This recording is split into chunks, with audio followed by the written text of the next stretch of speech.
Welcome to Depthcast, where powerful books become bite-sized stories to help you grow 1% every day.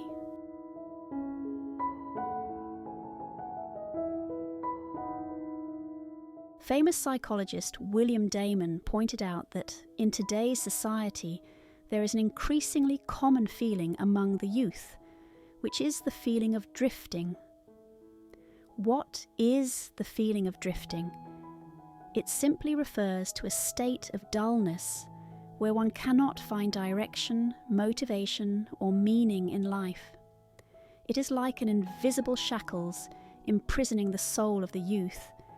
Many people go through the right age to study, take exams, to enter university, then graduate and leave school. They are busy making a living, achieving a certain salary level, buying cars, paying off house loans, etc. On the outside, everything seems to be falling into place, but on the inside, they feel that life is boring, repetitive, and they cannot sense real value and meaning. In the United States, up to 45% of college students suffer from severe depression. Psychologists have even coined a new term, the early adulthood period. This refers to many people who, after passing through their youth, do not smoothly transition into adulthood, but fall into an ambiguous state between youth and adulthood. The author of today's book, which I temporarily translate as The Road to Goals, about how young people can find their inner calling, is Professor William Damon from the Department of Education at Stanford University, one of the leading scholars globally studying human development. He is known as one of the 50 most influential psychologists in the world, and pointed out that today's youth often lack motivation in life because of unclear understanding of goals. So, how should goals be built so that one does not fall into the feeling of drifting, no longer standing ambiguously between youth and adulthood? We will explore this through today's helpful book, The Road to Goals. Even if you have the right direction and step firmly on the path meant for yourself, I hope this journey will bring you a rich, meaningful, free, and happy life. What kind of goal group are you in? Have you noticed many young people around us are living in a state of anger or without motivation every day? Lacking motivation is because of abundant youth, but not finding a place to express it. During youth, the human brain is in a phase of strong development, and physical strength is also at its peak in life. If at this stage young people do not have a big, solid goal to strive for, they will easily fall into an empty and frustrated state. Based on research, scholars have divided the youth into 4 typical groups as follows. The first group is called the lost ones. These people always prioritize a comfortable and easy life. In interviews with people from this group, they often do not mention any clear goals in life. The only thing they want is to think about how to live more happily. Therefore, their minds are mostly occupied by novel pleasures, entertainment, and relationships. About 25% of young people belong to this group. Is it wrong to live comfortably and satisfy immediate pleasures? In fact, this state seems pleasant at first, but it will lead to suffering later. For example, dining out at restaurants or checking in as a goal. One will soon feel bored when these experiences become repetitive and lack deeper meaning. Or some young people spend hours watching movies or playing games for instant entertainment, but then feel that time is wasted and does not bring long-term value. The second group is dreamers. The characteristic of dreamers is having many illusions but lacking action. They often share big ideas and plans but never actually start to do them. Many people dream of becoming stars or famous people recognized by many, but never set practical goals. These people also make up about 25%. The third group is shallow people. This group, on the other hand, has many goals and will do anything to achieve them. However, their goals often stem from pride, arrogance, or desire for status. They place great importance on pursuing appearance and fame, such as taking exams for degrees to prove themselves or continuously striving for career advancement to confirm their position. However, once they achieve their goals and work for a while, they easily lose initial interest and doubt the meaning of what they are doing. Motivation based on pride and status is often not sustainable. This group also makes up about 30% of young people. Finally, the fourth group is those with clear goals. People with clear goals make up about 20% of young people. They can identify goals, make efforts, focus, and see the meaning behind each goal. There is also a very small group not listed by the author in the 4 main groups above. These people are called goal disorder people because they have very clear goals, but they are for revenge and defiance against society. In summary, 80% of today's youth are living in the feeling of drifting.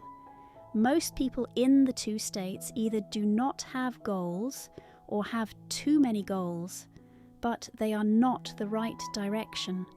And you, which group do you belong to? And what is the right goal-oriented direction?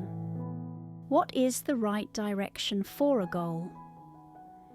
Most people, when setting goals, often only answer the question, what do I need to achieve? Who do I want to become? These questions revolve around personal material desires. Meanwhile, the human brain often prioritizes specific numbers or measurable actions. For example, to master a foreign language, many people set the goal of memorizing how many thousand words. To get the dream job, what certifications or qualifications should be obtained, or the expectation to have 500 million Vietnamese dong by 25 years old. At 30, you should own a house or have an admirable job. When the goal is quantified and driven by specific indicators, it often gives the feeling that you are working efficiently, going in the right direction, moving towards a prosperous and successful life. However, the truth is, stopping at the indicators does not mean we are truly living with the right goals. Remember, goals are not indicators. A goal in the right direction must be a big and solid goal. The author says that the life goal is the ultimate concern. It is the final answer to the question, why? Why am I doing this? Why does it matter to me? Why is it important to me? The goal in the right direction is the deep origin behind short-term goals and drives most of your daily actions. If you want to live a passionate, resilient, and energetic life, you cannot simply be satisfied with finding material and short-term goals. For example, many people say, "My goal is to buy a house." This goal seems like a long-term goal, but is actually just a short-term material goal. It may give you motivation for a while, needing efforts of 5 years, even 10 years. But after this time, you will ask yourself, is buying a house really important? Or once it's done, you may realize that the house doesn't bring you the happiness you initially expected. Like the book Finite and Infinite Games says, if a person lives with the purpose of achieving a result, achievement, or fame, they will always live in circles, limited in the script of life with endless consecutive goals. And accompanying that are disappointments, suffering when they don't achieve, or emptiness when they do. Have you ever swum before? How do you swim so that you don't sink? Some say, just tread water, try to kick hard in place, but there's no guarantee that treading water in place won't make you sink. Jean Piaget, the world's most famous child psychologist, said that swimming forward helps you not sink. Swimming forward is actually also a form of balance.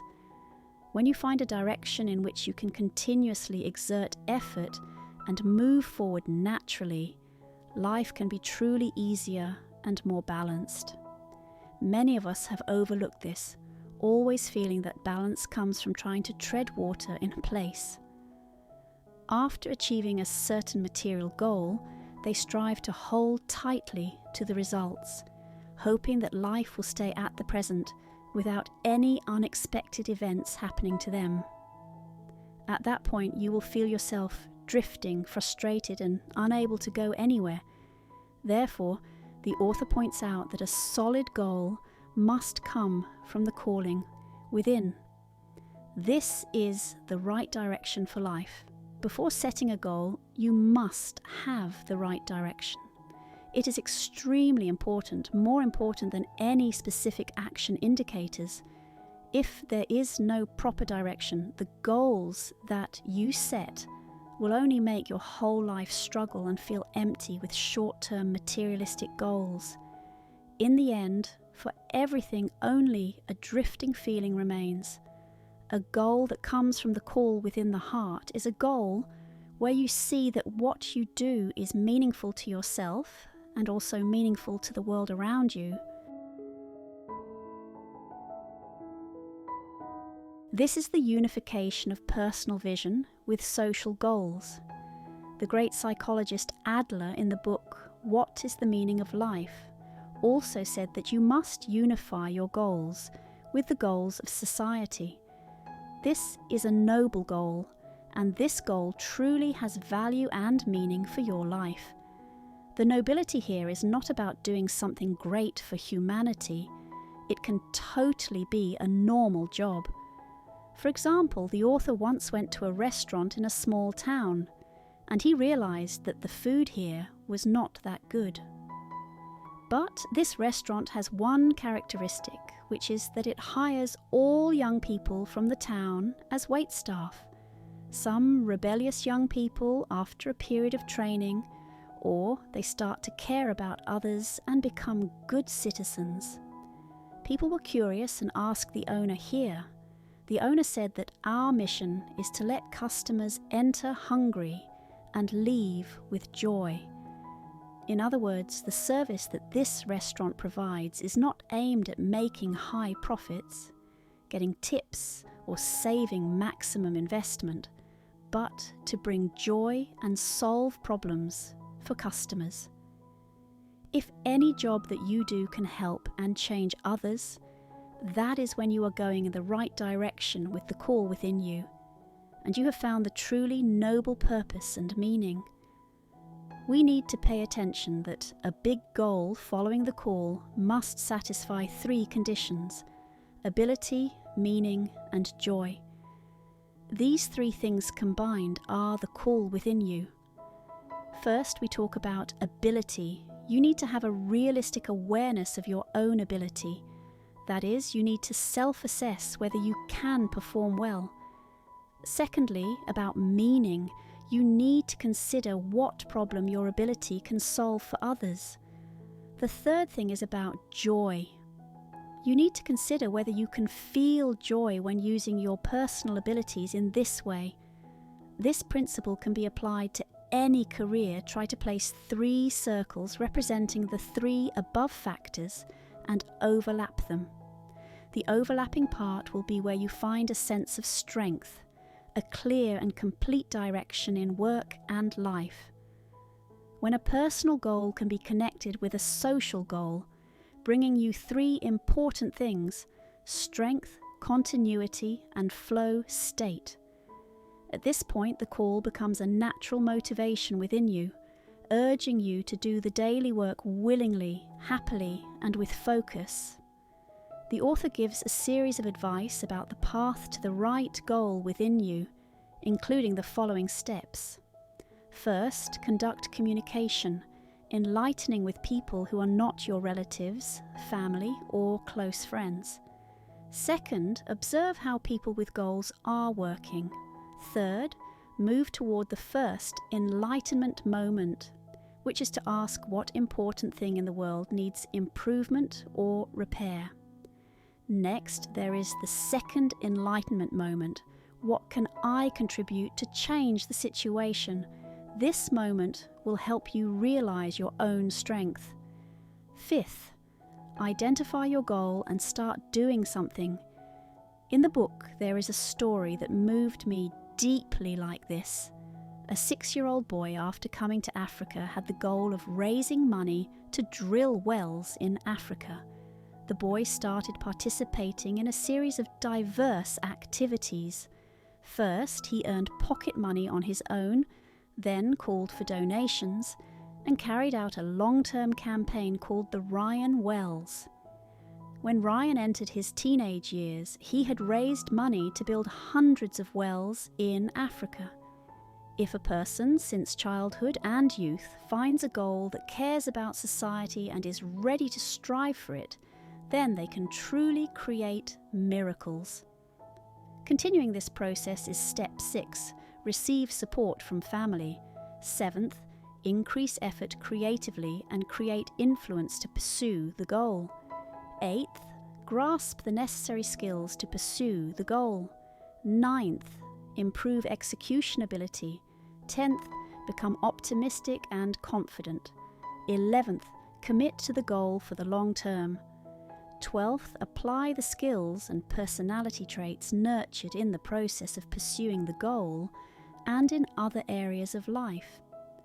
This is the process where a person starts from the call in the heart, finds a great and solid goal, and feels in a state of balance, walking naturally in joy and also bringing value to themselves.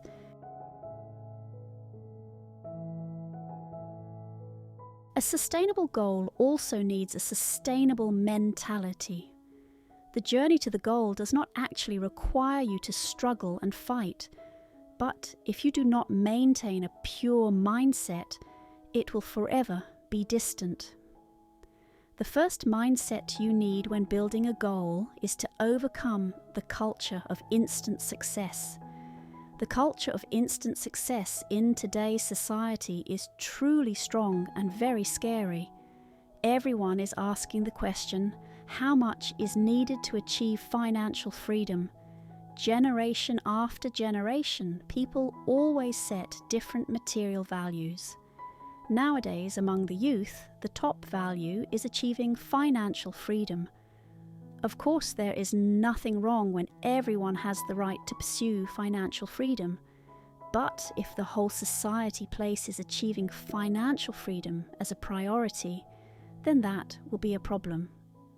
If our value only stops at becoming wealthier, more famous, more successful, then the things society says will be words of idolizing usefulness. When these words are accepted and seen as a matter of course, more and more people are ready to follow them and also guide their children towards short-term material goals. If the idolization of utility only satisfies the mindset of instant success in everyone, then what consequences will happen? The author summarizes 3 things: a contradictory mindset, a sense of alienation, and a dislike of the world. If parents force their children to try to study well, supervise them closely, scold them when they get low grades, etc., then teach their children how to observe and express themselves to please adults when there are guests at home, or when they visit someone's house just to be praised and loved by others, etc. These things will make the child have a contradictory mindset, because following this will make them feel uncomfortable and suffer, and the more they do it, the more they feel the meaninglessness. In the end, only boredom and dislike of many aspects of life remain. Parents are always the ones sitting in the passenger seat, not the drivers. Many parents make themselves the drivers while their children sit beside them. This is clearly the child's life, but the child sits there and has no right to speak. They can only follow the parents, and wherever the parents want to take them, the parents will take them. The influence of parents on their children is extremely deep, continuous, and lifelong. Therefore, if you are a parent, you should learn to let go of the self, also known as the ego within you, because the attitude you have is not important. If you force it onto your child, you are just making them drift further away from the call within them about a truly meaningful life goal. What parents can do is understand their children, stimulate curiosity so that the child can express themselves more, and finally, ignite their interest. According to the author, this is listening seriously, looking for the spark in the child. If you yourself are having contradictions within, when you have to do something to achieve the values that the majority uphold, stop and listen to your inner voice and seek your own flame. In general, this book does not only address the issues of teenagers, but also helps us face ourselves. When reading the book, we think about what we can do to support our children. On the other hand, we can also ask ourselves if we can start shaping our life goals from today. No matter what age you are, today is still the youngest day of your life. The advice in this book is not only for young people, but for all of us. Each person at this moment has the opportunity to write a new chapter for their own life.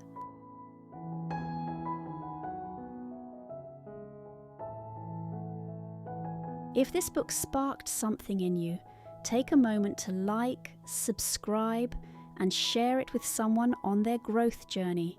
Until next time, keep learning, keep growing, and keep becoming 1% better every day.